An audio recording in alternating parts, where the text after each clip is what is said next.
You know.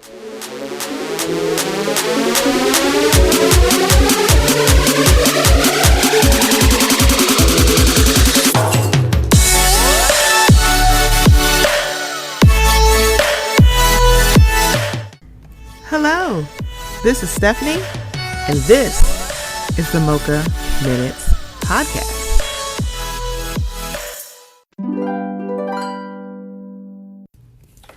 Hey guys, before we get into the episode, I just wanted to let you know about something that's a little new here at the Mocha Minutes Podcast. We are now participating in Buy Me a Coffee. So if you haven't heard, buymeacoffee.com is a place where you can show some support and some love monetarily to some of your favorite content creators. That includes me. So it's in the increments of either $1, $3, or $5, and you can do as many as you would like.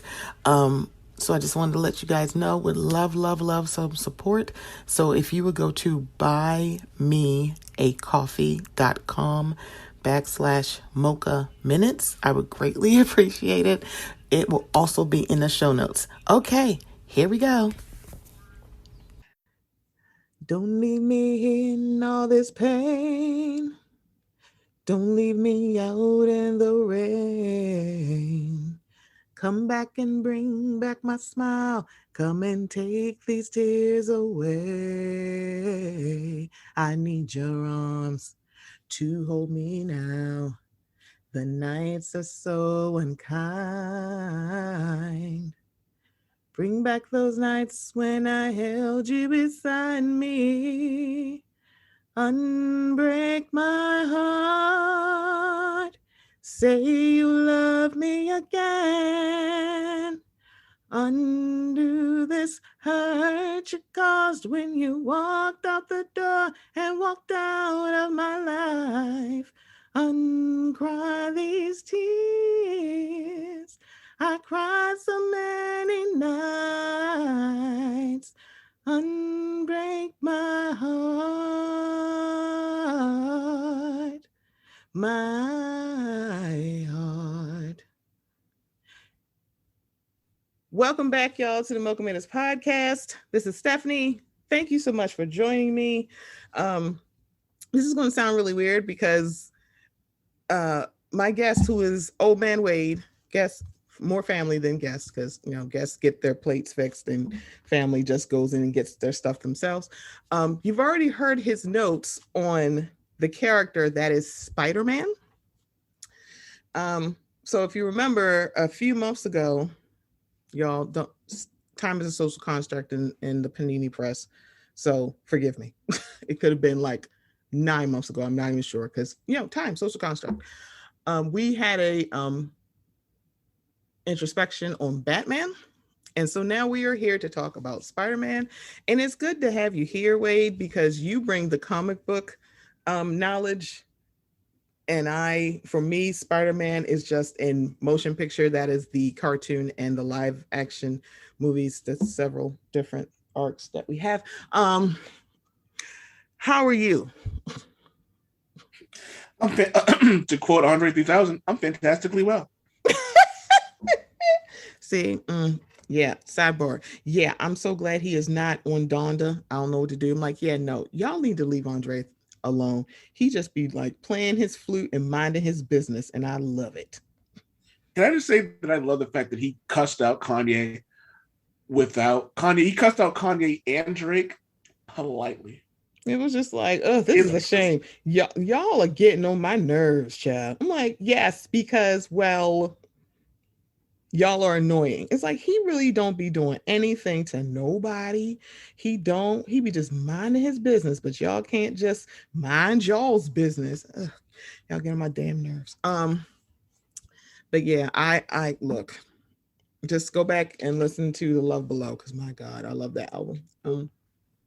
Yeah, I'm doing fantastic. I'm super happy whenever you can call, whenever you're like, hey, talk about comic book. It's like, hey, let's do this. But yeah, we are back to talk about Spider-Man. So he gave you one. We can talk about the comic books. There's so many arcs within comic books for Spider-Man. But yeah, we're here to talk about the comic book Spider-Man. I'm not the character Spider-Man. And I think for the most part, we will talk about the movies that and the animated television show. There actually are a lot of different they had TV films for Spider-Man. And it's just these are back in the 70s and 80s, you guys. So we're not gonna talk about that. We're not gonna talk about that. Because well, okay. And there's also apparently a Japanese film for Spider-Man. And I was like, that's from the 70s. So we're just gonna talk about Spider-Man in the most recent. So apparently there are 1, 2, 3, 4 different Spider-Man arcs, groups of films. I'm not exactly sure how we want to discuss this, but yeah, there's several different ones.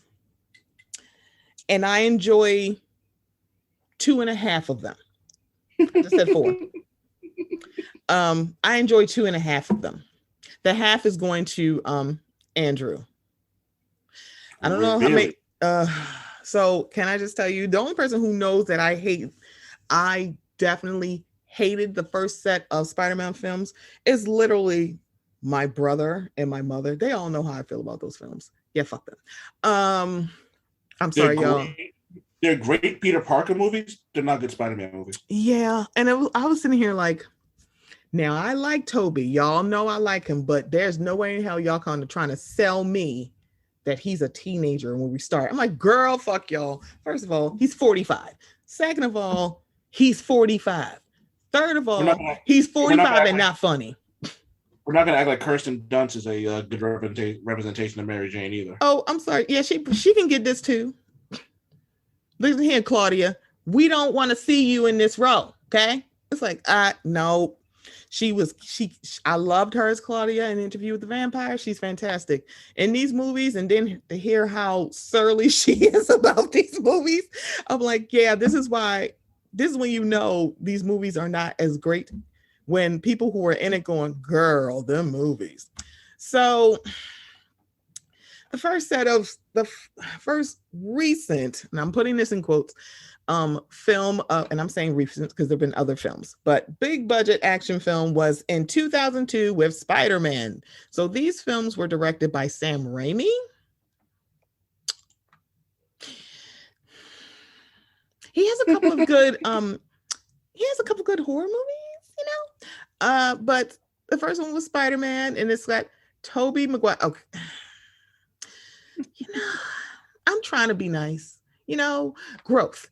Guys, I'm trying to be. I hated this movie, but too much to Wade's point. It's a great Peter Parker movie, according to Wade. Yeah, throw the whole movie away. That's how I feel. One, it didn't seem like they had chemistry, him and Kirsten Dunst. So that's the first thing. And just, you know, I can't say, like, it made a lot of money. And they're like, oh my God, this is great. I'm like, was it? Was it? Is it great?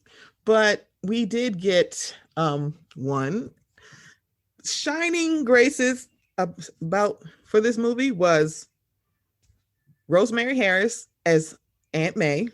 Loved her. Willem Dafoe as Norman Osborn. Kind of liked him about it.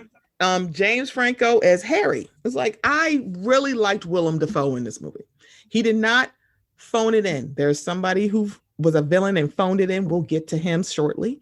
So the best part was the Osborns. They were the best part of these movies. I loved Willem Dafoe. It was like, I just loved him in this movie. I thought he was great.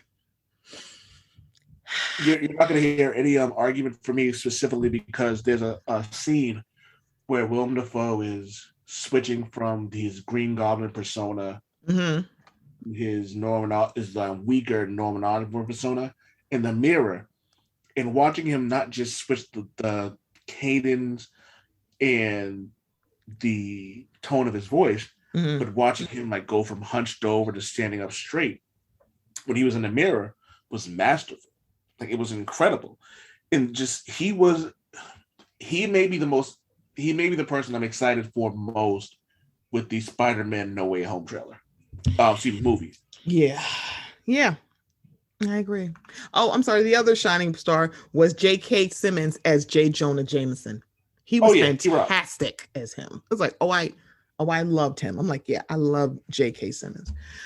So 2 years later, we got another movie. I will say, out of that trio of movies, the second one is the one that I genuinely liked, and it is because of Alfred Molina as Doc Ock. He was wonderful as Doc Ock. He was a great villain.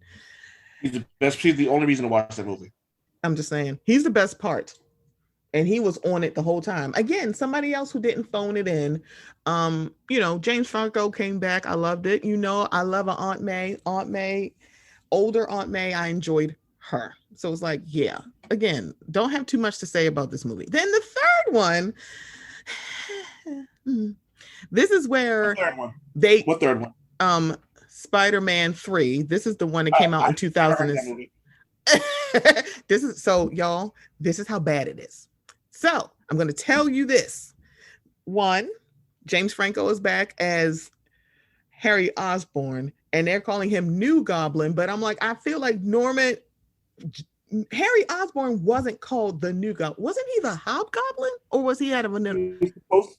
He's if my memory serves me, and I could be wrong, at some point in time he was a Green Goblin, but he was like, he could be. There's been a bunch. There's been at least 3 or 4 Green Goblins, so he could have been the Green Goblin this one, or maybe he was just the Goblin. Yeah, I don't know if they called him Hobgoblin or everything, but I know like he was a Goblin in Spider-Man 3.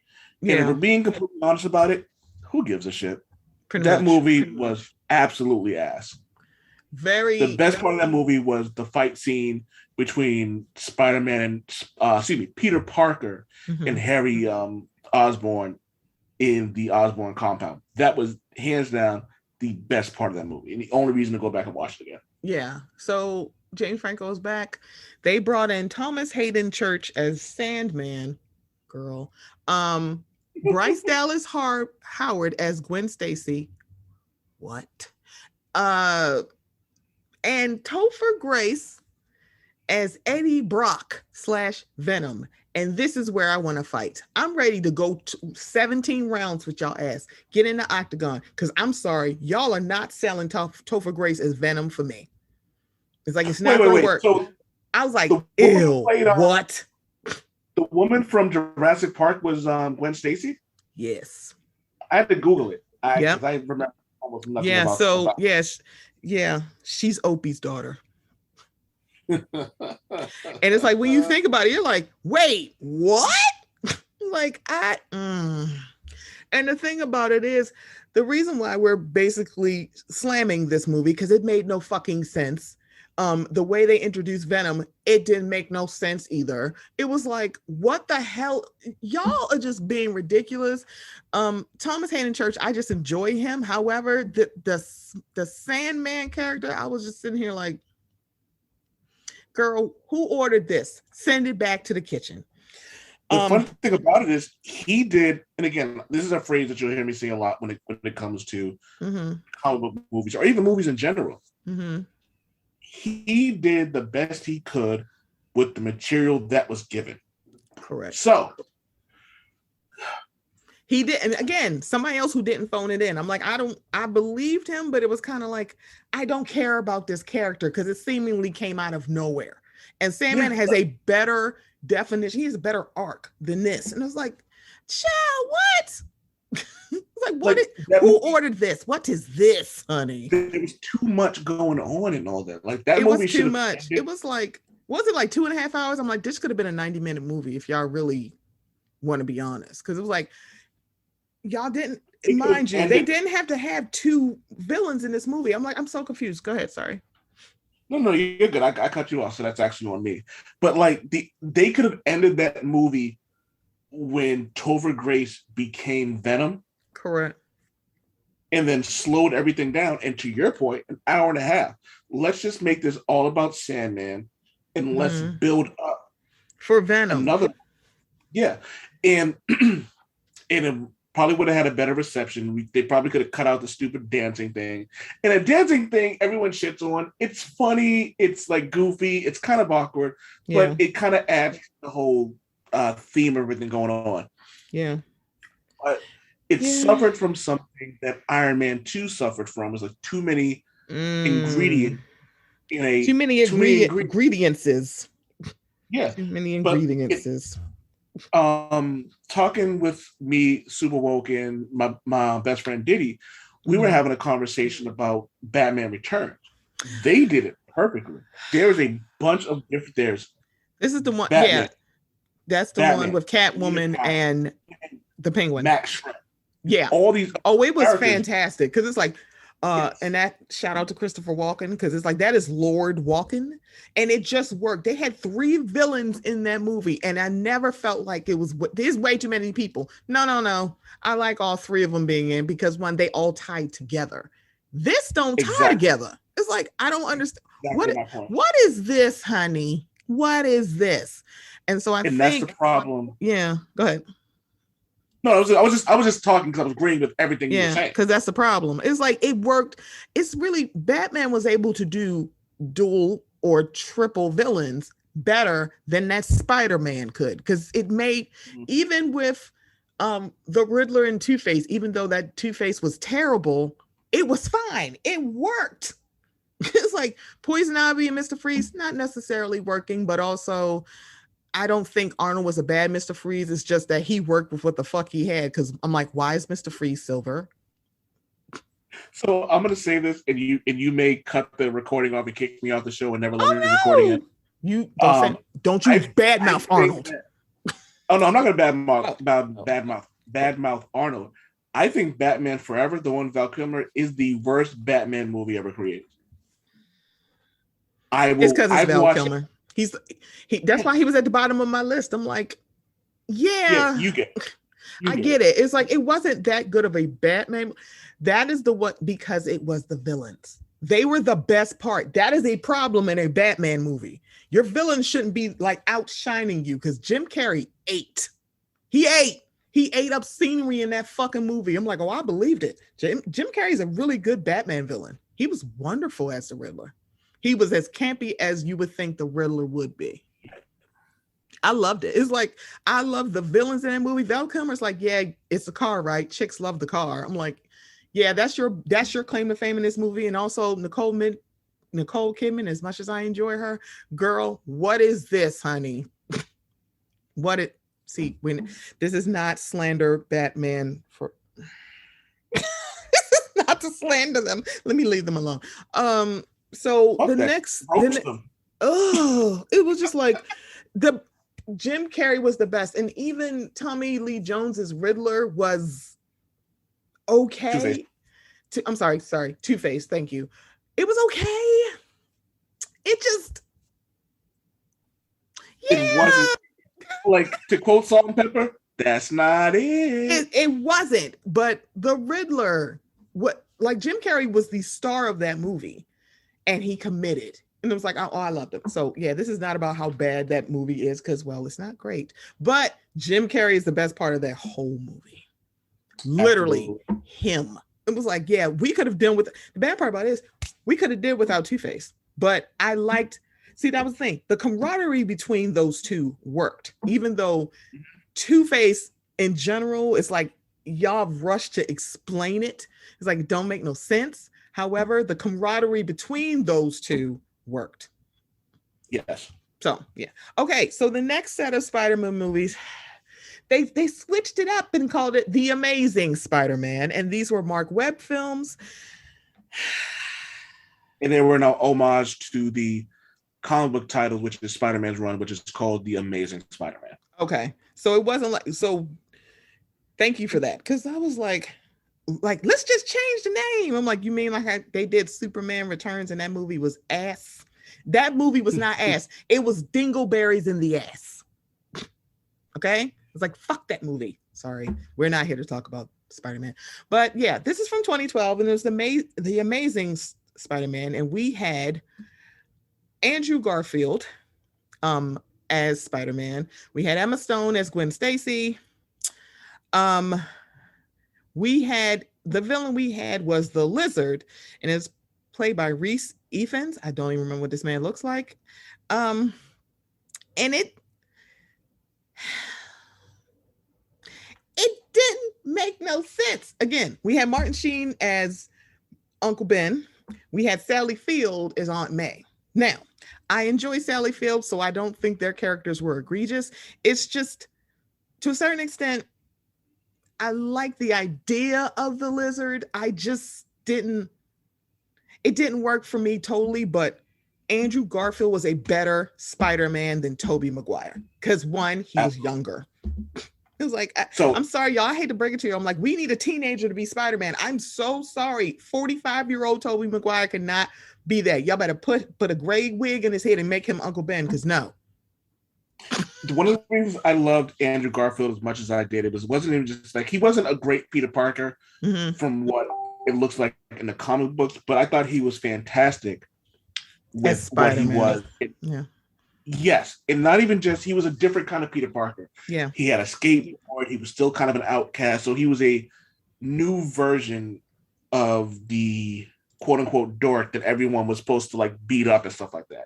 And I also love that there's Flash, where his uncle died. Yeah. Oh, sorry, I'm thinking the character Flash. You're talking about when Uncle Ben died, sorry. Yeah, like when Flash Thompson was talking to him, Peter grabs him and slams him up against the wall, and Flash was like, I get it. I love the fact that even though he was a bully, it's still a new age kind of thing where like even like the biggest of bullies can understand and be compassionate when it comes to like the loss of a life and stuff like that. So I love that part of it, because as much as Flash is an asshole, he's still compassionate when it comes to certain things. Yeah. Now, when it comes to Amazing Spider-Man, the problem, in my personal opinion, when it comes to those movies, isn't Andrew Garfield, because I feel like Andrew Garfield actually loved doing what he did, because we've seen him on multiple occasions just show up in a Spider-Man costume and then surprise people like, holy shit, that's Andrew Garfield. And as someone who reads comic books and loves these movies, I appreciate the things like that, because it shows me that you actually care about what you're doing. You don't necessarily have to be a method actor, because I feel like a lot of method actors end up being douchebags. Yeah. But like Val Kilmer. I'm sorry. Yeah. The best thing Val Kilmer ever did was in MacGruber. When it comes to Andrew Garfield, like he really did feel like he enjoyed everything that he did, and I appreciate that. I appreciate that even after losing the role, he still embraced it, because he understands that people love him for who he is. He understands that he loves like that. Like he understands and appreciates that people are like, well, to me, you were a good Spider-Man. I love that. That part of me really just looks at it and goes, you know what? I rocks with you because of that. The Lizard wasn't a bad idea. Right. The first Amazing Spider-Man movie didn't really need to focus on the villain, because the biggest part about that was Peter Parker becoming Spider-Man, learning learning to be that, and then the moment where he messes his ankle up and he had to web it up, and he's running, and he misses the scaffolding, only to catch it from the construction workers. I thought that was a really deep moment, because there have been times in the comic books where people realize that Spider-Man is our hero. Even in the Miles Morales Spider-Man game, one of the things they harped on and kept talking about, which I loved, Miles Morales is our Spider-Man. Yeah. Spider-Man is a hero to New York. Right. Yes, you have the Avengers, but the Avengers are Earth's mightiest heroes. The Avengers are there to protect humans from threats, mutant threats, and threats from, you know what I mean? So there's Spider-Man is our friendly neighborhood Spider-Man. And while Luke Cage is hero for hire, he protects Harlem.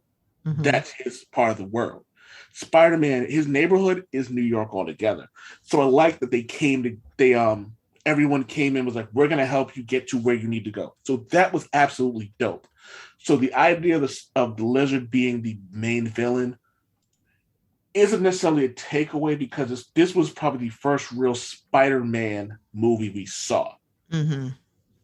But there is a but. Everything. I'm sorry. Yeah, everything not involving Andrew Garfield and Emma Stone wasn't good. Yeah. So, fun fact: I totally forgot that Paul Giamatti is in this, and he played Rhino. I was like, huh? I don't remember this person.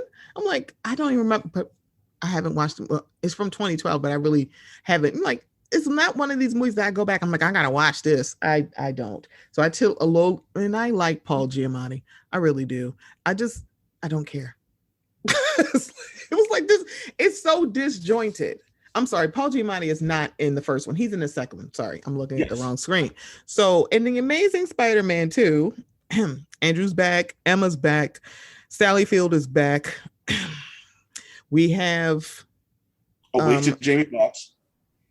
So Jamie Foxx as Electro is the person I'm talking about was phoning this shit in. I did not believe him. Because Paul Giamatti is Rhino in the second movie. Apparently, we got Harry Osborn, and I guess it was the birth of the Green Goblin. Yuck. Which was like, I didn't like this movie because I'm like, it didn't make sense to me. It's like, I watch rock movies, guys. Okay. I watch the Rockin' movies and they're like, oh my God, this movie didn't make sense. I don't give a goddamn. It's The Rock. I'm like, I have no problem with his movies not making sense. I need a Spider-Man movie to make sense. And it kind of didn't make sense. And it didn't help that your main villain who you were trying to make the main villain looked like he phoned it in the exact same time. And I was disappointed in Jamie Foxx. I'm like, girl. And it's like, you knew the writing was on the wall because y'all over advertised for this movie. I'm like, this movie's going to be bad. It's like, oh no. It's like the way that they were hyping it up. I'm like, this movie is about to be bad. What's even worse about really bad. We look at Jamie Foxx and he's one of our premier actors. Correct. And the reason I think he phoned it in is because he looked at the script and was like, y'all are wasting my time. Right. Yeah. So it's like I see him phoning it in, but it's like at this point, pay the man. I'm like, that's fine. He has a whole Oscar under his belt and he's very talented. So it's like he's another one where it's not necessarily all on him. It's also the source material that the arcs that they created for these films, it was amazingly bad. It's like, y'all, you got too much source material. This is not Game of Thrones when Homeboy stopped writing the books. Y'all have the comic books. There's no excuse. And it's kind of like, I need to know why y'all didn't just edit. I'm just mentioning the Green Goblin, Rhino, and Electro. That's 3 people. Y'all could have cut 2 of those people out. Because Electro's arc made no sense. Because I'm like, he's so nice, and all of a sudden he get electrocuted and become a villain. I am confused. Why? What? Let's call it like it is. What? Jamie Foxx is a Tony away from being an EGOT. Hello. Please that's the thing. It's going to happen. I don't know when, but it's going to happen.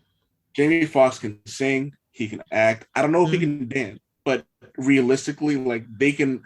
One of the things I've noticed with a great producer and a great director and a great creative staff, you can hide a person's faults. Mm-hmm. When Kristen Stewart was on Saturday Night Live, it was a great show, but they know she's not a strong actress. So what they did, they hid her around a bunch of other funny things. Correct. And they played her strength and they hid her weaknesses. So even let's just say for shits and giggles, Jamie Foxx can't dance. Let's just say that he can't. Right. It won't matter because the right creative team will play to all his many strengths. They did not do that in here. So correct. Even if they did let's say they went the whole route with him being an insecure janitor, what the fuck was up with his hair? It was just like, I don't understand. I'm like, was he supposed to be a scientist? He was the mailman. He was mopping up poop on the floor. I'm like, y'all need to fix this. what the hell are y'all trying to say about this man? I'm like, I don't So, understand how y'all wrote this. I'm like, it's dumb. And it's like, so it's disappointing.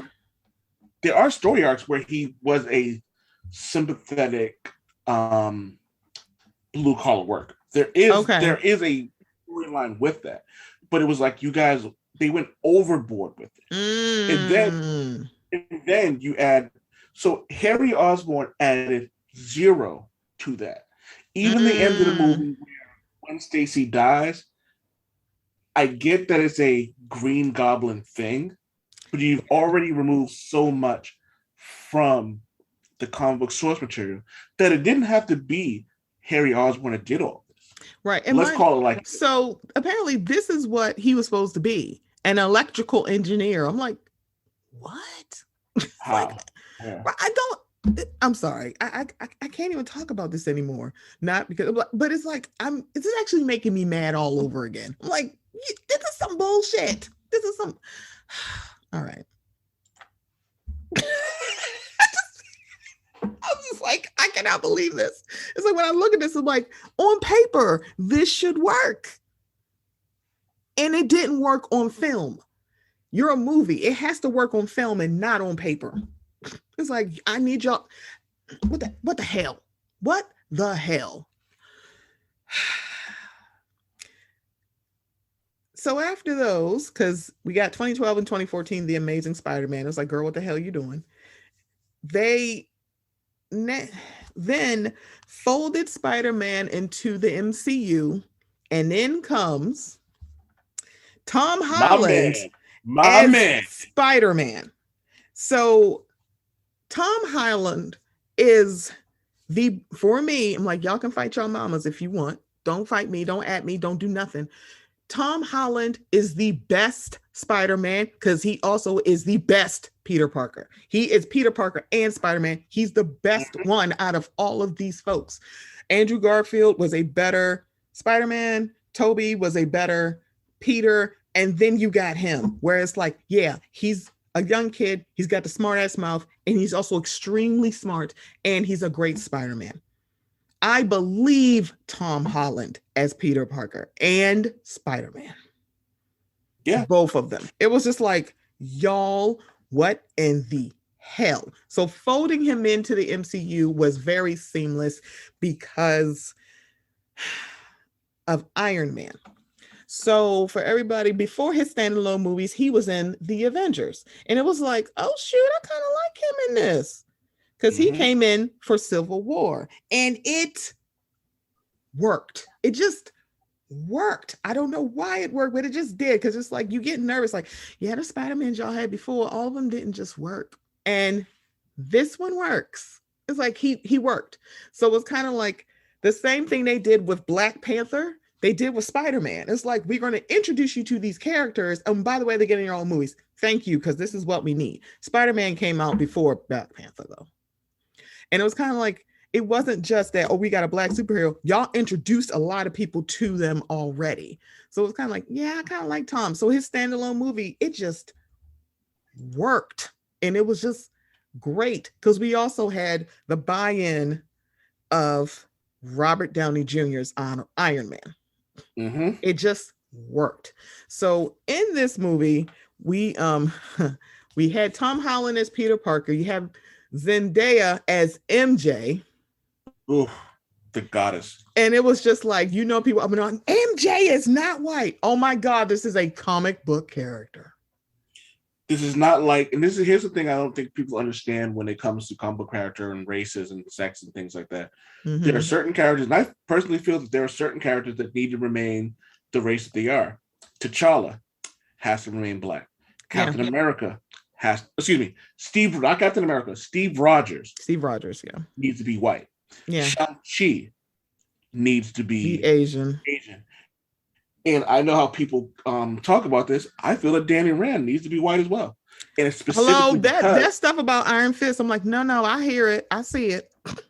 Because I'm like the relationship he has with Luke Cage doesn't have the same effect if it's a rich Asian male.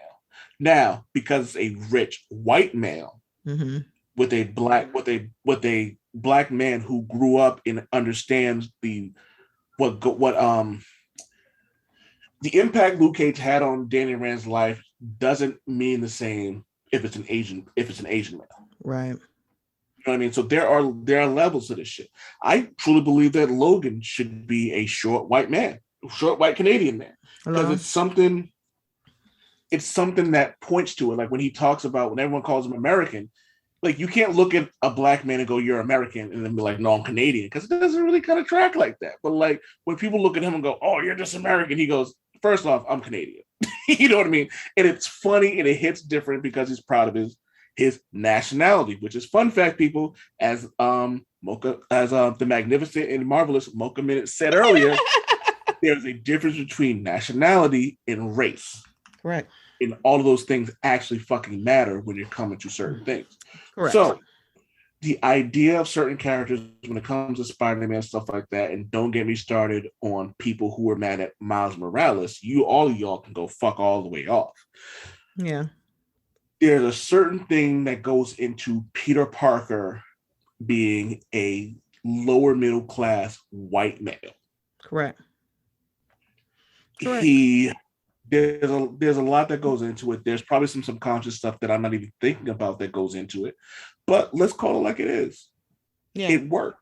Right. He can't be some rich white dude. Not Spider-Man. No, baby. There gotta be some little struggle to his story. Exactly.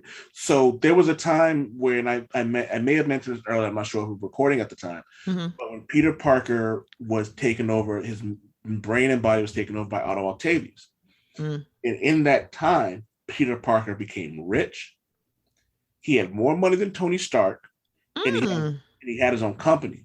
Mm-hmm. Now, when Otto Octavius realized that he wasn't doing the job that Peter Parker did, he brought Peter Parker back in. And for a while, Peter Parker had all that money, had all that power, and had all the technology. And I said to myself, as soon as I saw this, I was like, ooh, his downfall is going to be awful, because there's a thing called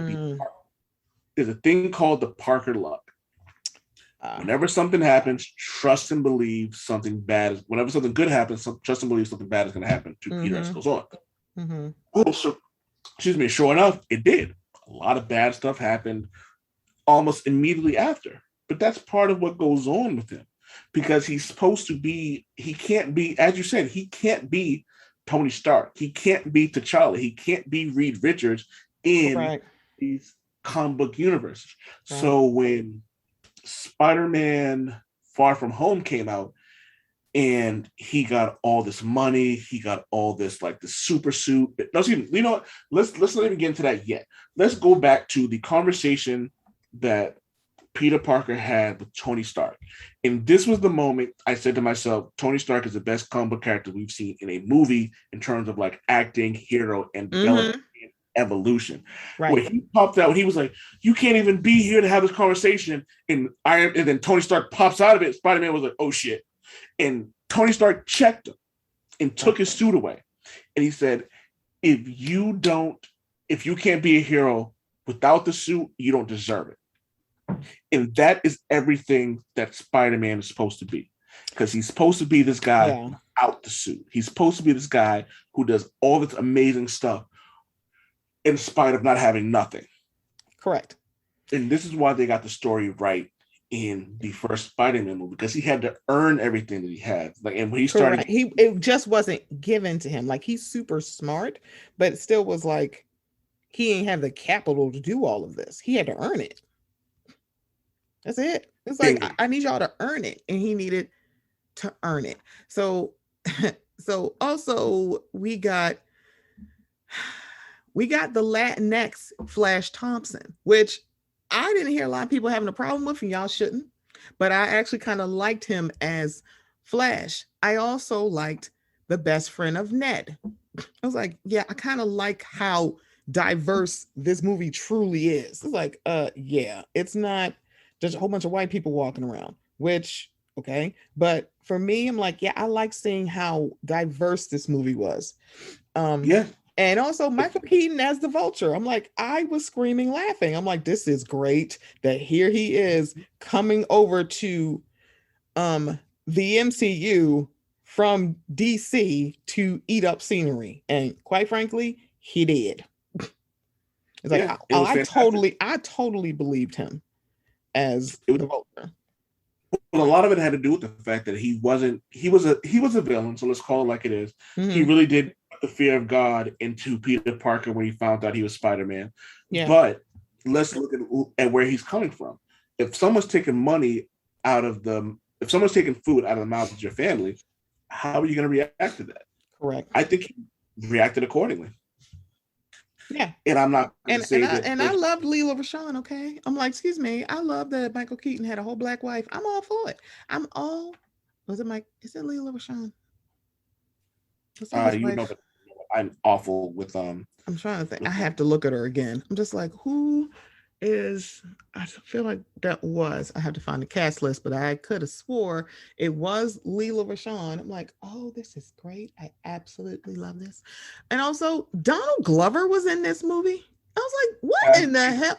So apparently, he I played love as Aaron I hate Davis, and he's supposed to be the uncle of Miles Morales. Yep. Said, girl, I'm like, this is a lot going on. But again, y'all have a lot, you have the rich material.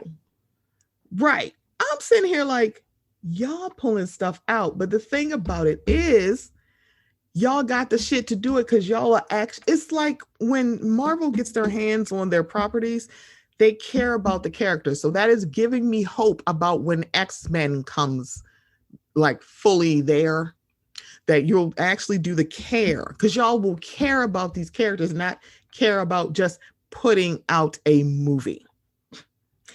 They also aged down Aunt May. It's like they aged her up because she's young. I'm like, first of all, Marissa Tomei is super fine, but people were upset about that. They're like, why are you making Aunt May so young? And it's like, Peter's supposed to be like 16, 17. 17. It's kind of like she wouldn't be 85 years old. That's not his great Aunt May. Yeah. So it's Garcelle Bouvet, as you said. Really? It's Garcelle? Garcelle Bouvet. Oh, Doris. come on, fancy. Sorry. Yeah, she was Doris Toombs in the Spider-Man movie. Oh my gosh. Why did I think it was Leela Rashawn? Oh, I love it. I'm all for this. I am all for this. But since we're here, and one of the things another thing that I want to point out with this movie is how hard Spider-Man was trying to fit in. Yeah. And it's one of the random things that Spider-Man, when he was in the comic books, he didn't want to be part of a superhero team. Like he was offered an Avenger spot. He kept saying no because he didn't think he was part of the team. So I think it was kind of cool that they had this whole idea of him going, I want to be part of this. So it was a different take on it. And I don't know I actually didn't hear anybody talk about the how different it was from the comic books, but I kind of liked it because like how much he wanted to be loved. Mm-hmm. And like kind of Spider-Man kind of just, he hates it. Like, he hates the way people despise him. Because all he's doing is he's just trying to do the right thing. He wants to just help people. And one of my favorite moments in Spider-Man history, in Spider-Man comic books, was in an Ultimate Spider-Man comic book where someone threw something at him, like threw like a bottle or something at him, and he caught it and he put it down and he goes, I just want to point out that I saved you and I didn't even make fun of that hideous hat you're wearing, and then swung away. And I was like, that's fucking great. Oh my God. And to your point about him being the perfect Spider-Man and the perfect Peter Parker, is because he still balanced that awkwardness, that need to be loved, that I know I said awkward once again, but not just awkward around like everyone else, but like when MJ started like poking fun of him, and he was, I don't know what to do here. Girl that I find attractive, you know what I mean? And even when he put his costume on and Marissa Tomei walked in, she goes, "What the fuck?" You know what I mean? I thought all of that kind of came back to what makes people love Spider-Man, because they maintain that innocence or lack, or that, this, it reminded everyone how they would react if they were a teenager and had to maintain the secret. Right. That part. It's like, yeah, that's it. That's what I don't know what it just with Tom Holland, it was like, y'all finally got this right. Because y'all have had several different iterations. We'll get to Miles Morales in a minute. But when it comes to the Peter Parker Spider-Man, y'all it's like, y'all, it's just my opinion. I'm pretty sure people agree with me, but they finally got it right with Tom Holland when it comes to Peter Parker and Spider-Man. It's like, I need him to be both, not just one or the other. But it's like, y'all finally got it right. Because the thing about it is, it's like, I don't think the other Spider-Mans were in the MCU because I don't think the MCU was a thing yet, even though I think Iron Man came out around or within years of the Amazing Spider-Man movies, but still they hadn't folded him in yet. Yes. Yeah. So it's kind of like y'all finally folded Spider-Man in a way that it's supposed to be, because I think this is a sidebar to the cartoon. So in the cartoon Spider-Man that used to come on when I was a kid, he had ties to X-Men through Wolverine, and he had ties to Blade. And it was like, I don't know how y'all going to do this with Blade, because Blade is also Marvel. So, my boy is going to be it. Mahershala Ali. So it's kind of like, this is going to be very interesting to watch him become Blade, but I'm hoping it's the same effect as Robert Downey Jr. becoming Iron Man, because they ain't want his ass. They're like, why y'all let that crackhead be Iron Man? I'm like, so first of all, because he was in Less Than Zero and he was high and he ate up the scenery in Less Than Zero. He was still acting. He was a functioning drug addict, and he killed in Less Than Zero. If y'all have not seen that movie, I suggest y'all watch it. It's amazing. But I also think a lot of part of with Spider-Man into something. So I want to piggyback on something you said, is like the fact that Spider-Man has connections to almost everybody in Marvel comics in general. Like, there's a Fantastic Four in one of his first issues. He wanted to be part of the Fantastic Four, just kind of, I forget why, but I feel like it was kind of help his image and kind of help to try to like become a better person. Like, he has a connection to the X-Men specifically because Wolverine, and a lot of it is because Marvel knows that they're two of the most popular characters they have. And it's funny that the person who wrote Invincible, the comic book, did a Marvel team-up thing, and in one of the issues, like Spider-Man and Wolverine are fighting somebody, and he goes, "Yeah, maybe we should have taught to each other instead of fought." And then one of them goes, "Why do we always do that?" And it's funny because it's a hint to, because whenever the two of them meet, they have to fight. Yeah, they've been teammates together. They actually respect the hell out of each other, but they're just two different characters who solve problems two different ways, even though they're more alike than different. But then there's Blade. There's a connection to Blade in the comic books. I'm gonna leave you to go research that, but then it comes to like Morbius and just things of that nature. There was a rumor going around that Blade was gonna pop up either in Spider-Man Far From Home or Doctor Strange in the Multiverse of Madness. Okay. However it happens, I don't know how Mahershala Ali is going to portray Blade. Yeah. But he is so good at what he does that I'm willing to wait and see what happens. Yeah, I am too. Because the thing about it is that the first movies of Blade with Wesley, there was no MCU. However, Blade is a really good movie, because it's kind of like, it didn't remind me of a comic. I didn't know it was a comic book until like a few months after I saw it. All I thought it's a vampire movie. Vampires are one of my favorite. That's my favorite horror genre, are vampire movies. Yes. So it's kind of like, then it says a comic book. I'm like, it's a comic book. And then you look at it just going, okay. So now it's like, I want to see what Mahershala is going to do, because I don't know, and I didn't research to see if people were like, oh yeah, Wesley could do it.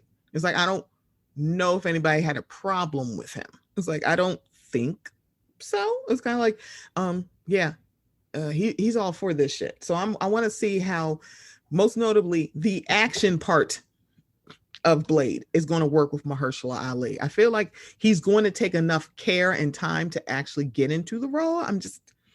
I'm not sure. It's like, I'm just sitting here like, yeah, I don't know. But again, we had Simu Liu as Shang-Chi, and I'm watching him in Kim's Convenience, And I'm just sitting here like, is this the same guy who's playing? Like, I mean, he's very straight man in the show, but it's still like, yeah, y'all sold me on him being Shang-Chi. Y'all really did. Like, I could see it. So the sequel, like, home is in all the titles, but the first Spider-Man with Tom Holland was called Spider-Man Homecoming. The second one is Spider-Man Far From Home. And the thing about it is, I enjoyed the sequel. So you had Tom back, you had Zendaya back as MJ, because it was like, her name is not Mary Jane, it's Michelle Jones. And I'm like, oh, okay. It's like, all right. And I forgot to mention, that's their way of getting up. If someone goes, well, she's not Mary Jane. Mary Jane Watson. Right. And it's like, you're right. Her name is Michelle Jones in this movie. So there's that.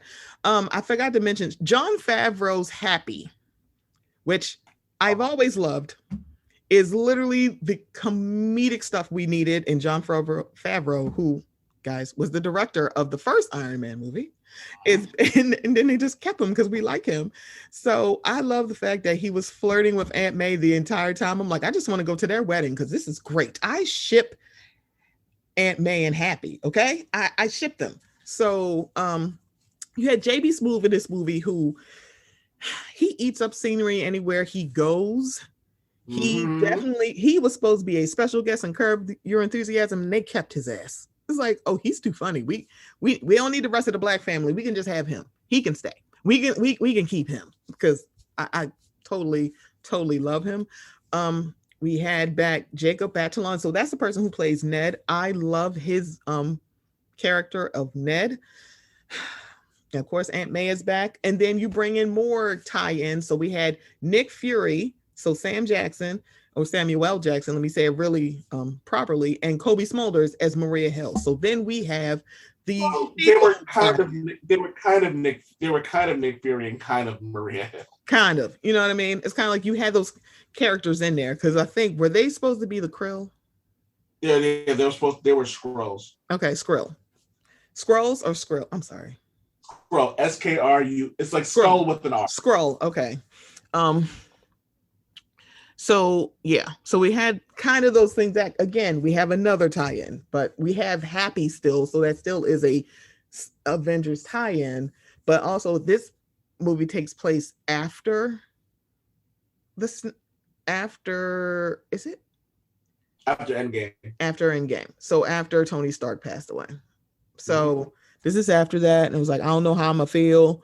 And it was so funny when they talk about the trailer. If you have not seen Endgame, don't watch this trailer.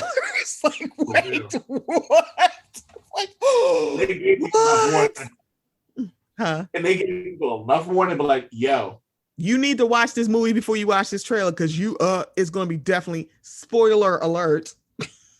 Spoiler alert, Iron Man is dead.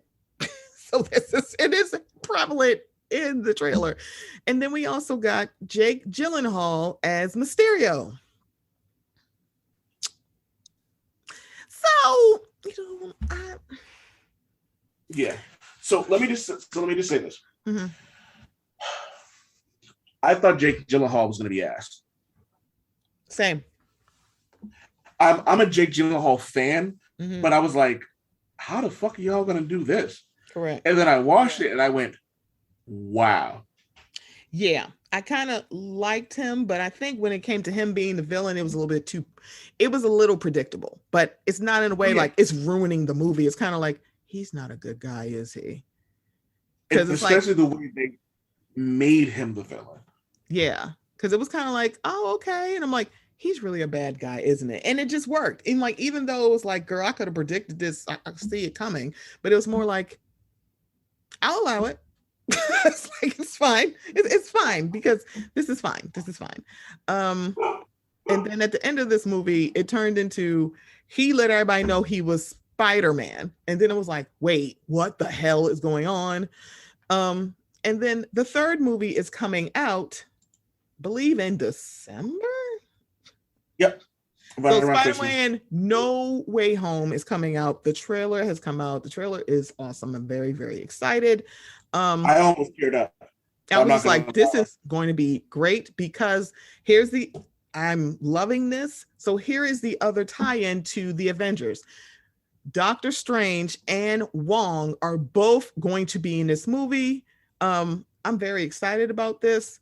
Also, so I don't remember seeing him the in the trailer. I did see Alfred Molina, who was Doc Ock, but Jamie Foxx is reprising his role as Electro in this movie. But he will not be blue. Good news for you. His hair actually looks right. Oh, good. Okay. And was he in the trailer and I just missed it? Because I don't remember seeing him in the trailer. Because I don't remember seeing him in the trailer. I'll send you. I was about to send you an image in a couple seconds. Okay, because I was like, I'm looking at this going, wait, because basically all of the principal cast is returning.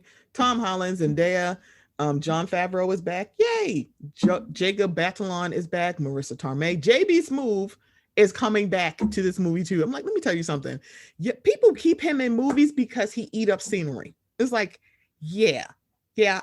I'm absolutely loving this. I'm loving it. I'm loving the callback with Doc Ock and Electro, two different Spider-Man clusters of movies, and they're both in this. I'm like, this is amazing, and I cannot wait. I can't. So I'm very excited. This comes out in December.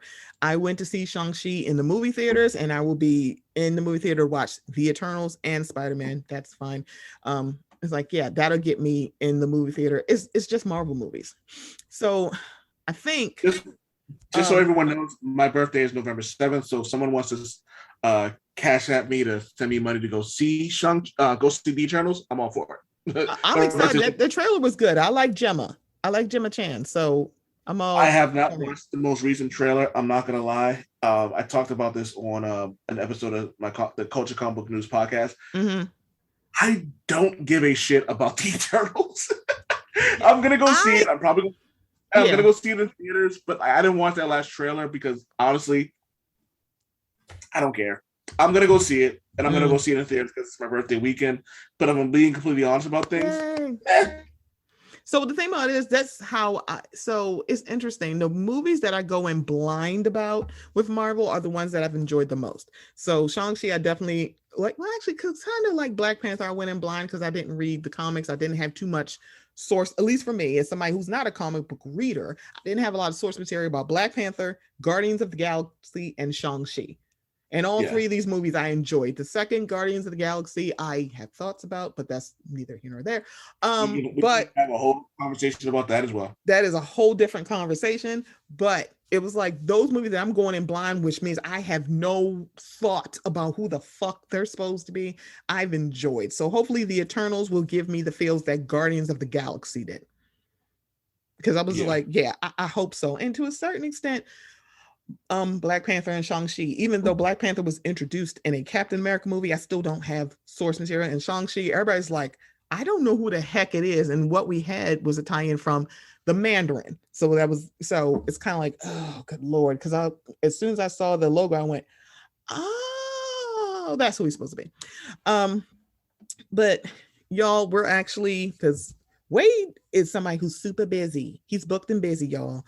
So we didn't get to Miles Morales and Into the Spider-Verse, which honestly, I'm not gonna lie. I got another 10 minutes. Okay. I thought to my wife, we can get into that. I will absolutely stand for the greatness and the perfection that is Into the Spider-Verse. So I didn't go see this, but I heard everybody talk about it. When I finally watched it, I was like, I'm in love with this movie. This is so damn good. It was an animated movie. It was so good. It was so good. And it's so much that they got right out of a present day Black kid in New York City. Mm-hmm. It's like there's so much they got right about this movie. But go ahead. I just want to point out that it's funny because all I'm going to do is just harp on the other things that you just said. The idea that they made him different from the comic books, but added on to the fact that he is not only just Black, but he's also Puerto Rican. Mm-hmm. So they added the fact that he has both sides of the coin. Like he can pass as Black, but he also embraces his Latinx heritage. Mm-hmm. So his mom, who's voiced by Rosie Perez, starts talking to him in Spanish. He talks to her back in Spanish. Mm-hmm. In the comic books, when people talk about him being Black, he'll go and Spanish. Like he makes it a point to let them know, okay, I'm not just Black. I'm proud of both sides of my heritage. Now it's funny for people because when my wife first heard about Miles Morales, she was in love with him, and she was like, "We need a Miles Morales movie now." And I said to her, "I agree with you, but we need the Peter Parker story first." And she was like, "Why?" And I said, "You can't tell the Miles Morales story and it be important without the Peter Parker story." And then she saw Into the Spider-Verse and she understood. Okay. Now, the funny thing about all of that is my wife is mixed. So when she saw how much he embraced both sides of his lineage and his heritage and all that, she loved it. Mm-hmm. And Spider-Man being who he is, and just Miles Morales being who he is an important character to anybody who's both Black, Latinx, mixed, or just anybody who just feels that like they're not, like they're under the guise of something that may be bigger than them. Mm-hmm. The Spider-Man lineage is a huge deal. Mm-hmm. When Miles Morales entered the 616 universe, was the regular Marvel Comics universe, for him, it was an honor for Peter Parker to be like, "You are Spider-Man." So I read that and I understood what he was coming from, because that is a huge deal. Like, mm-hmm. Like in his universe, before he switched over, his Spider-Man died, but who wasn't really dead. But Aunt May and Gwen Stacy were okay with him being Spider-Man. So that's a big deal, because he was given the name from the people closer to him and were like, "We're okay with you doing that." Mm-hmm. So him switching over to his other universe, it was also okay. And I bring that up specifically because you have these fuck boys and these incels who X-23, Laura Kinney, is Wolverine. She's not X-23 anymore. She's Wolverine. People go, "She's not Wolverine. Logan is Wolverine." No, they're both Wolverine. Let's cut that shit the fuck out right now. There are multiple Hulks, there are multiple Batgirls, there are multiple Spider-Man. There can be more than one Wolverine. And especially the fact that one of the writers who said something and they go, "Oh, so you're a Wolverine?" And Laura was like, "No, I am Wolverine." And Logan looked at her and goes, "Atta girl," because he knew that's his daughter. But genetically, that's his daughter, and he's proud of her. She's standing up for herself. So miss me with that shit about how Miles Morales isn't Spider-Man. Fuck all the way off. Yeah. He's Spider-Man, but he's a different Spider-Man. He is, and I'm gonna say it again, like we talked about earlier, when it comes to the video game, he's my Spider-Man. He's our Spider-Man. Okay. My Spider-Man looks like me. Yeah. My Spider-Man represents Black. He represents Latinx. He represents the hood. That's what's important to a lot of people. And I think that's the part that people forget. Representation is fucking important. So when these incels talking about we're losing our culture, no, the fuck you're not. You're not. Like there will always be an American superhero. Right. Fact of the matter. But your favorite heroes, Captain America, the son of two immigrants. Superman isn't from this world. So yeah, you got Batman, but fun fact for you, Batman will knock a homophobic person out and then tell him he'll beat a homophobic person out and go, "Cut that shit the fuck out. And if you keep acting like this, I'm gonna come back and do it again." So your favorite superheroes are progressive. So stop that shit the fuck now. So I want to give you this. So Rosie Perez was not the voice of Miles' mother. It's Lauren Velez. Why do I know that name? So she was on Oz. She played a nurse on Oz. She was on New York Undercover. Yes. She was on Dexter as well. Mm-hmm. See, I didn't watch Dexter. So for me, it was just like, I remember her from Oz and New York Undercover. But y'all, Oz, if y'all haven't done a rewatch, do the rewatch, but also listen to Rashani's podcast on it as well. So do both. So this is the interesting thing about the cast. Now, this is all remember, guys, we said it's animated. So Shameik Moore was Miles Morales. Chris Pine was one of the because there's several different Peter Parkers in this movie. Chris Pine was the first Peter Parker. Yes, He was so the blonde one. he was the blonde one. So Chris Pine is in this movie. Haley Steinfeld was Gwen Stacy. Mahershala Ali played his Mm-hmm. uncle, Aaron Davis. Brian Tyree Henry, who you will see in the internals, and also he I is love that guy. Paperboy. He He's was going his to be a father. fucking star. He's a He star is. now, He but is. the star is gonna get even brighter, and I can't wait. I can't wait either. So Brian Tyree Henry played his dad. Lily Tomlin was Aunt May in she was the Aunt May and Peter B. Parker, because it's different ones. Zoe Kravitz played Mary Jane Watson, and one of the other ones she played Peter Parker, because in Miles's universe, Peter Parker is dead.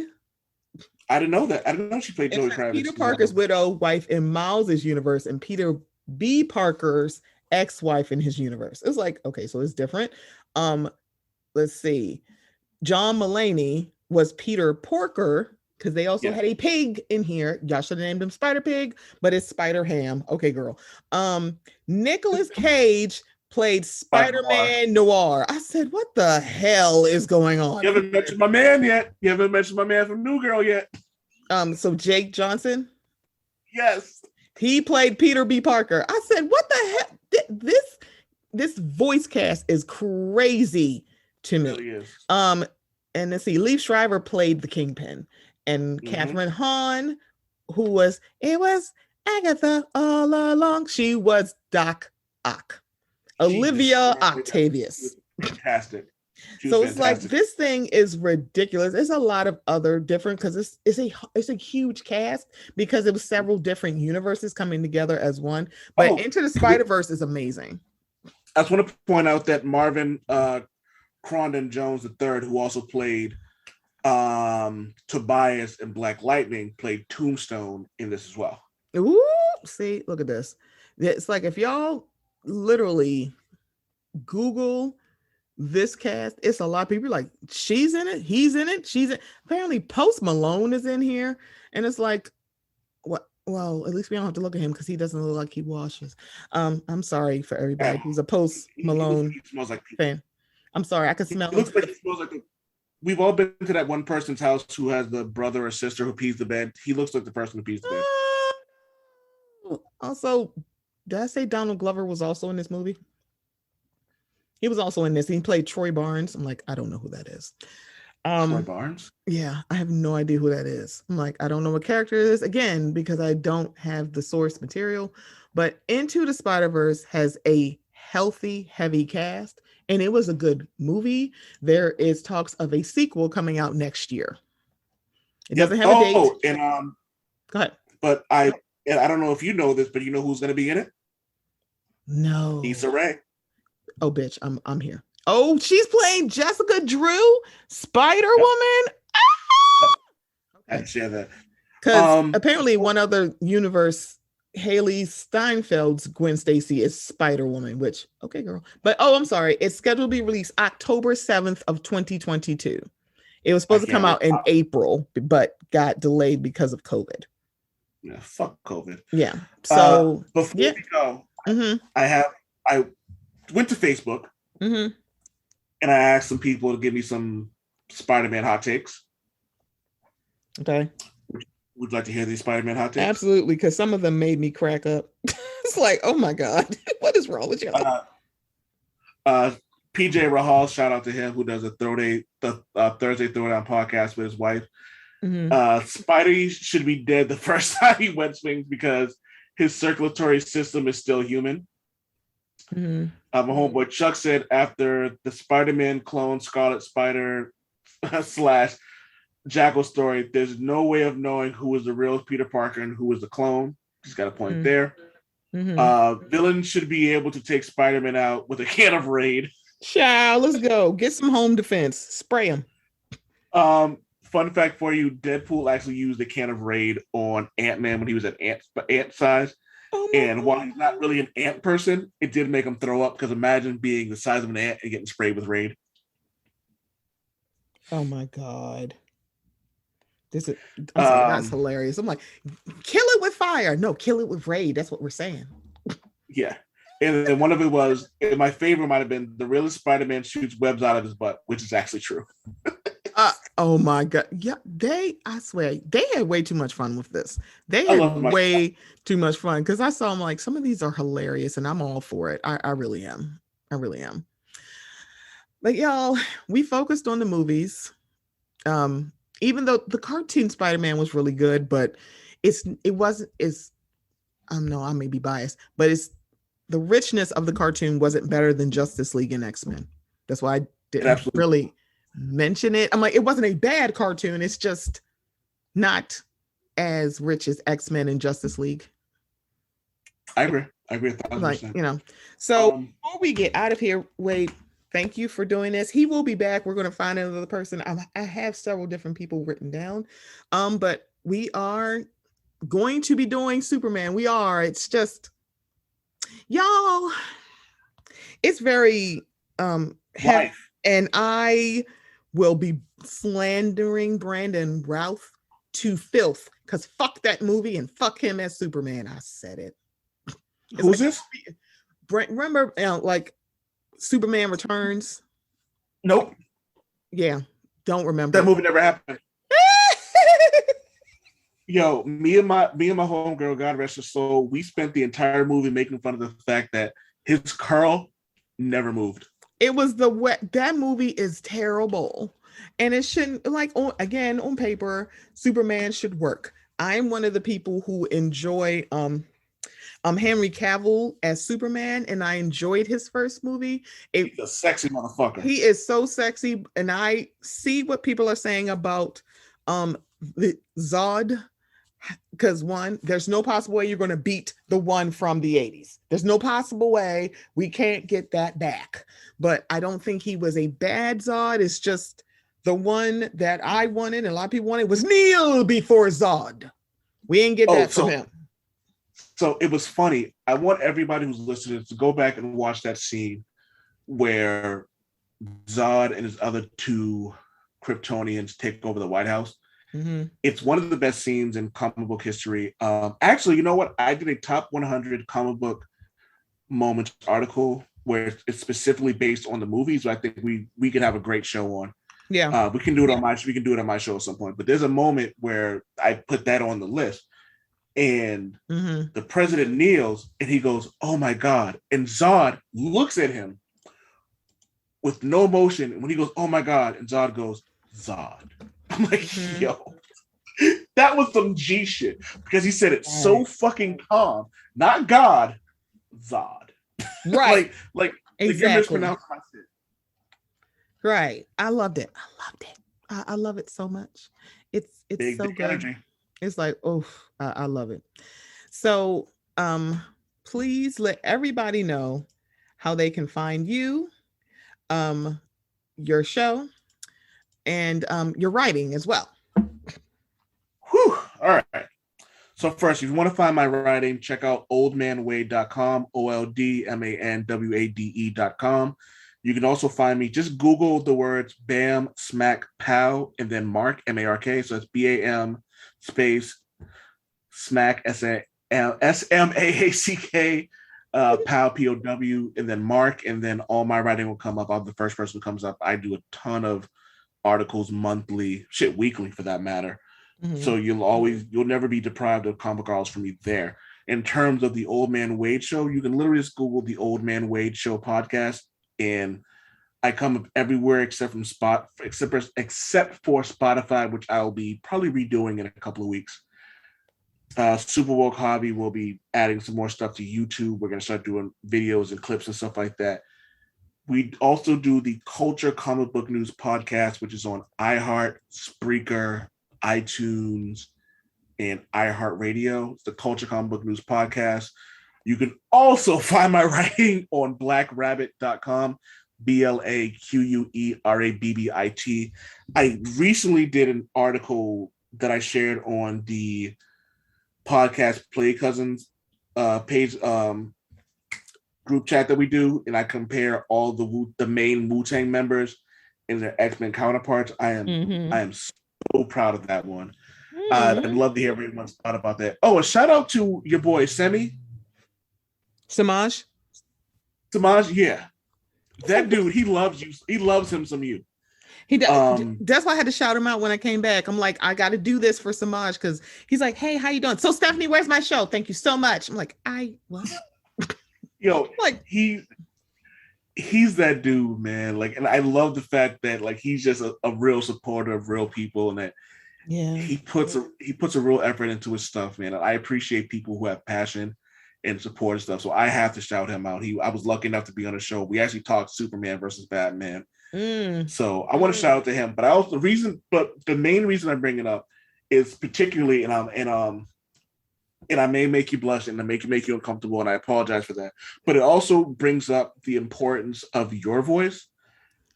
You're someone, I've talked about this before, like you're somebody I admire. Like you take time off to take care of yourself, which is something that sometimes I forget to do. And you're like, you know what? The show is something you do. You've had multiple people go, hey, can you come talk here? Can you come talk there? Can you come on my show? And it shows the importance of who you are, and just in terms of like your voice and how people can feel that like having you on my show or having you speak will reach other people. But not even just that. When I hear other people talk about you, it's always kind words. And so things like that I appreciate the things like that because of who you are. And the measure of, and it's like, I don't hear people say bad things about you. And when I see people on Twitter talking shit about you, I'm like, wait, talking shit. Fuck around and find out. It's like, don't do that. Like when people at you, and I'm like, oh, okay. I don't have to jump in. And the thing about it, I have to say, thank you for that, Wade. There's a couple of people that I literally, they went a back and forth, and I'm like, I can type out a tweet and go, I'm not responding to this. Let me just mute. I'm like, I'm not doing this with you. Because, somebody didn't, it was a verified person who was mad that I pointed out. And it's like, that Jennifer Lopez was not supposed to be Selena because they didn't want her to be there. I was like, so Selena was a Tejana singer, which in some circles she could be seen as a Latina or Hispanic. And I had said that I think it's because she was Hispanic, but it wasn't. It was just that Jennifer Lopez was the wrong Latino. That was what they came to back then. And so the person decided to quote tweet me and say, I don't have time to like school somebody on nationality. And I was looking at it like, she meant ethnicity, but go off, sis, because nationality is where you're fucking born, and both of these women were born in the US. So let's try this again. But you're telling me I don't know what the fuck I'm talking about. I'm like, you're right. She could be seen as Latinx as well. That may be what she could be seen as. I don't think Selena identified as Latinx. I think she identified as Hispanic. I can't remember, but the point still stands. They didn't want J-Lo because she's Puerto Rican. And the funny thing about it is we'll never know. Like her opinion on how she feels about herself could change in the year 2020. And also her parents did not like that show on Netflix. They did not like that series. They're like, no, fuck this. It's like, oh. See, they're very protective of Selena's image, and I don't blame them. Kind of like, as much as I hate that we're just getting Aaliyah's music streaming, her family was too, but it really wasn't her mom and her brother. It's really her ain't shit uncle, okay? He ain't shit. Yeah. He ain't shit. But y'all, we're going to get on out of here because... No, I have one more thing to say. Oh, sorry. I'm sorry. I interrupted you. No. It's just one of those things where like people talk about the internet and it's like, oh, the internet is shit and the internet this and blah, blah, blah, blah, blah, blah, blah. I'm like, let me tell you guys something about the internet. Without the internet, I wouldn't know you. Without social media, I wouldn't know you. I wouldn't know Charmaine. I wouldn't know Brandon. I wouldn't know Rashani. I wouldn't know OG Blur Vision. Like there's a bunch of things. So when you hear people talk about how like social media is so bad, don't listen to them. Find your own peace. Find ways to really look at yourself and just be like, find the good that comes out of this, because there's a lot of relationships that have like helped me, not just in terms of like writing and podcasting. Fuck that shit. Like there are times where I can text Charmaine at like 9:00 and be like, yo, this is how I'm feeling about life. Can you kind of help me out? We've had conversations and it's like, and I'm glad that like we have a relationship where like you can forgive me for being in my own fucking feelings, and we can go back to being fucking friends and nephews and aunties again. And like, you know what I mean? But I also think a lot of that comes from your heart and the people who are on the internet. Like when you find your tribe and you find the people that you're close to, it doesn't matter if you've never actually met these people in person. Yeah. That doesn't mean a fucking thing. When I met Brandon and his wife in person with my wife in California, it was literally like we had been friends for years. Yeah. You know what I mean? And I'm pretty sure that when I come to Baltimore, when I get the chance to do that, we'll be peas and carrots. It'll be a fucking phenomenal thing. So I just want to say to people out there who just kind of like take social media as just something that's like nonsense and stupid like that, don't listen to them. When you find your people and you can connect with them on social media, do that, be that, and don't let negativity destroy your peace. At all. Thank you for that, old man Wade. Thank you for that. Because it's true. Because it's like, are there some terrible people online? Yep. But if you're lucky, you'll find some good people and they can become your friends. And you can actually create a safe space. And I will tell you, it's probably not on the timeline. It's probably in a group chat. That's where you'll probably be more safe. As long as you ain't shit. If you ain't shit person, yeah, no space is safe for you because somebody gonna end up doming your ass out. But yeah, it's the authenticity for a lot of people for me, where it's kind of like people throw around the word friend. I'm like, y'all don't know what it is to be a friend because friends aren't going to rubber stamp you at every moment. You're going to disagree about something, but if you care about each other, because friendships are relationships. I know it's crazy to me too when people like it's not the same as a romantic relationship, but sometimes it can be as intimate based on the kind of relationship you have with someone. Because I know people think about intimacy and sex. I'm like, so those two don't have to go together. Because I can fuck somebody that I am not in, like, have no shed of intimacy. Because it's really just there's a reason that the phrase "hate fuck" exists. Correct. It's like I don't need to be like it's intimacy. It's like intimacy is not just a romantic thing, because it's like there's a lot of people that I just care about. One of them I'm actually sitting here recording with, where I know it's like we have a good relationship, because friendships are relationships. So the thing about it is, if that person is worth it, you'll work at it when y'all have a disagreement. Some of the people that I love the most, I've had disagreements with, and we're still friends, because one, you're not always going to agree with your friend, but make no mistake, nobody's going to like talk shit about my friend in front of me. And I'm like going, wait, I think you're misunderstanding what they're saying. Or if I think they did something wrong, I'm not going to correct you in public. Quote, I'm putting quote correct in quotes. I'm going to say, hey, so can I talk to you about this? Yeah, I'm a pull you off the timeline and talk to you person. I'm not going to go, no, they dead ass wrong. Which is why, like, when we had the conversation, I said, let me have this in private, because I know I may get a little emotional with this conversation. Mm-hmm. So even if I come out of pocket, I was like, it's between aunt and nephew. Yeah. Like, let's just, like, you know what I mean? Yeah, it's like I'm sorry. Like, my main was on the show, and I think we are going to have our little auntie podcast, because we be having all these sorts of stuff. Like, we two different kinds of aunties, but we aunties, and I have no problem being an auntie because I have a nephew.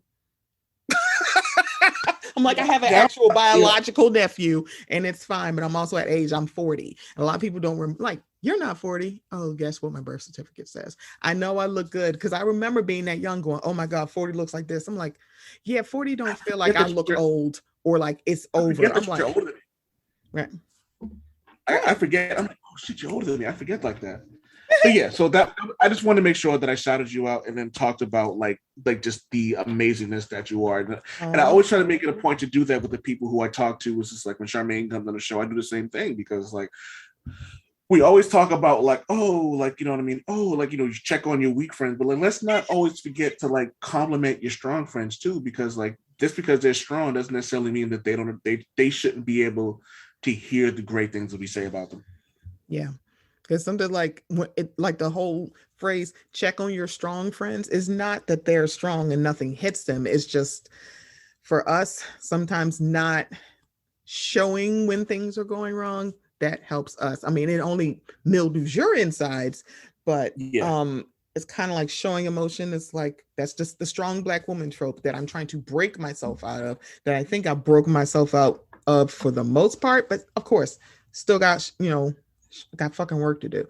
So it's kind of like, yeah, showing emotion is not weakness, and for a lot of us, we have to unlearn that. So just how like men are like, I can't show my feelings, it's like for Black women, we can't do it either. It's different. This is not tit for tat, and it's not trying to weigh it differently, but everybody depends on Black women to be strong. So when we're having an issue, it's like, girl, I don't think you can handle it. I'm like, I'm not a fucking robot. I'm not your mule. And mules cry too, okay? Animals cry. They get tired. What the hell?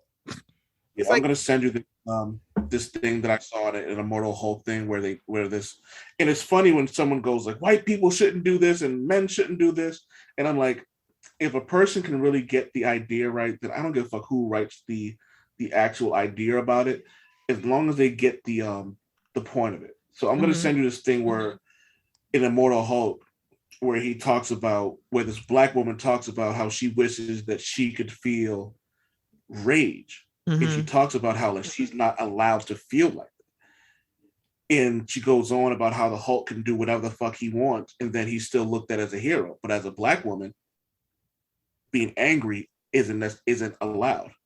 It's not. Because our anger is never righteous. Because it's like for us, our anger is never righteous, and it's always something that someone has to manage. I have to be in control of my emotions. I can't have an off day, because then it's kind of like, oh, you have to explain why. I'm like, everybody else can have a bad day. I can't. Let me tell you, if God is allowed to have righteous fury, then the epitome, in the eyesight, the epitome of human being, which is a Black woman, then they should be allowed to have that same fucking righteous fury.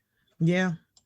And that's what I'm like, when I tell people, like, no, take a break. So they'll be like, oh my God, sleep when you're dead. No, you can sleep at night or in the morning if you work overnight.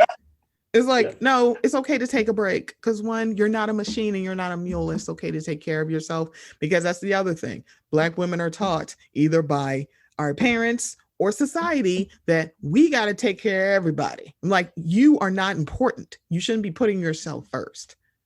And people are getting mad that we're putting ourselves first. It's like, you shouldn't be mad. Yeah.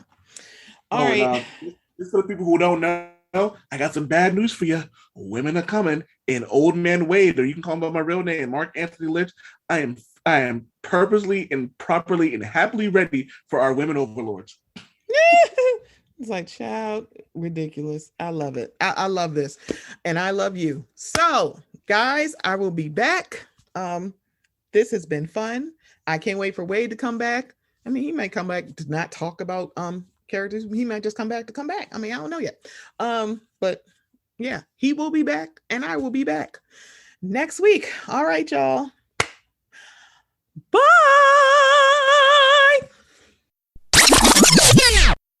I would like an explanation to, people with vaccines. Why are they still getting COVID?